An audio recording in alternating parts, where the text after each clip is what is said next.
फसल क्लिनिक में तमाम किसान भाई को खुश आमदीद। आज हम ओलिग्रो की एनपी की सीरीज पर बात करेंगे।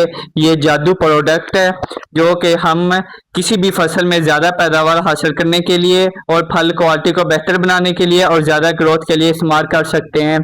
ये 04356 इसमें हाई पोटाशियम और फास्फोरस पाया जाता है जो फल की क्वालिटी को बेहतर बनाने के लिए इस्तेमाल किया जाता है।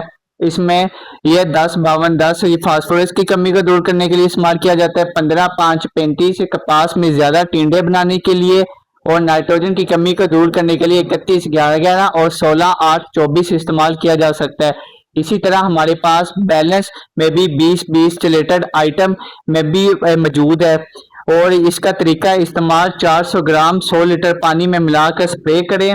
ये पैकेजिंग इम्पोर्टेंट पैकेजिंग के अंदर मौजूद है और कीमत भी मुनासिब है और 1 kg प्रोडक्ट को मुतअद्दिद एकड़ पर इस्तेमाल किया जा सकता है। अगर वीडियो अच्छी लगे तो लाइक और सब्सक्राइब जरूर कीजिएगा।